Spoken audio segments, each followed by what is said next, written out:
Hi, my name is Bradley Fine, and this is my creative critical reflection for my ACE Media Studies film, Fate. Let's talk about the inspiration behind our film.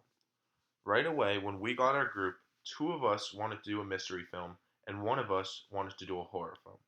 Therefore, we decided to make a murder mystery where it's based on a mystery film, but we also included horror aspects. The next part of our inspiration is the title. And while we couldn't agree on a title, we established two different ideas: fate and doubt. We sent a poll to 10 of our friends, and 8 voted fate. So we established that that would be the title of our film. Now let's talk about a process.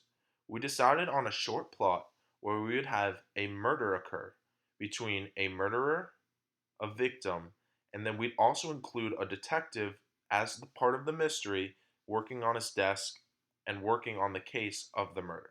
However, coronavirus happened. So we established that we could still include those three characters. However, we would all shoot our own scenes and then edit them on a group FaceTime call at night. So let's talk about the plot. We included 5 separate scenes. Scene 1 is Jacob Gelch, the detective. He is working on a case at his desk. This occurs about 30 to 45 seconds, and then he picks up a wanted poster with my face as the murderer. Scene 2, I go into a dark room and get suspicious material. This includes duct tape, scissors, a belt, and a water bottle. I place all of that into a black backpack and then leave the room. Scene 3 is Jacob Wansier running on a street in his neighborhood. Of course, it's dark out at night.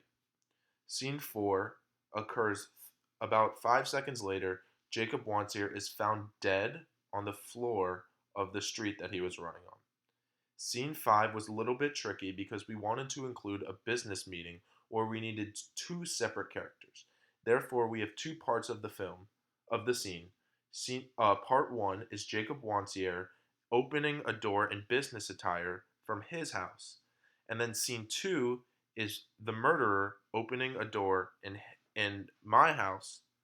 And then we kind of combined the 2 parts to create one scene. Now let's talk about the technology we used for our project. We use our phones to film our scenes, and we know it's not a professional camera, but we all have iPhone X's, so we feel as though it was still high quality. Additionally, this helped us use a handheld filming technique that created a more authentic murder mystery. At night, we used iMovie to join the scenes, and we created transitions like a fade in, fade out, and a slide. We also used a YouTube to MP3 converter to get background music. Next, let's talk about the media conventions. The most prominent convention that is shown throughout our whole film is background music. And of course, this is non diegetic sound, which is a key component to background music in mystery films. We started slow, and then as the scene progresses, the beat picks up and the music gets louder. This is typically to trigger a response and increase the heart rate of the audience. Next is the setting, and we used an urban setting to create uneasiness without the audience. This is because an urban setting is what the audience is most likely to be familiar with and therefore shows that it can happen in their daily life. We also use the setting of a business meeting in Scene 5 to create relatability to the audience. A study by CEO Magazine shows that 40 to 50% of people don't trust businessmen and large corporations. Therefore, by including the businessman as a murderer, we play into this uneasiness that the audience has with businessmen.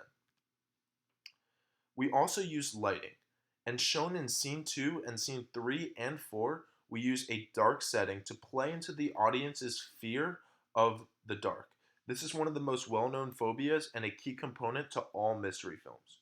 We also use low key lighting in Scene 2, and this occurs when the murderer walks into the room and basically you can't see his face at first. This is basically to create an uneasiness within the audience as they can't necessarily see the murderer, and it creates a sense of suspense. As for costumes, the murderer is obviously in a dark clothing, and one of the most familiarized components of a murderer costume or someone who wants to hide their identity because of a crime is a ski mask. So the murderer is wearing this in scene 2. Next, let's talk about the skills I learned. I learned how to edit, as I mentioned earlier, fade in and fade out. I also learned how to use objects in my home to film. For instance, in scene 5, I needed to create an eye level camera. So to do that, I stacked a bunch of board games on a high chair and then stacked my phone on top to be able to film from this angle. I also learned how to focus on different lighting techniques, for instance, using dark and low key lighting. I learned new editing techniques as I mentioned earlier, and I learned how to use sound by increasing the beat and the volume of the sound to create suspense and create a response within the audience.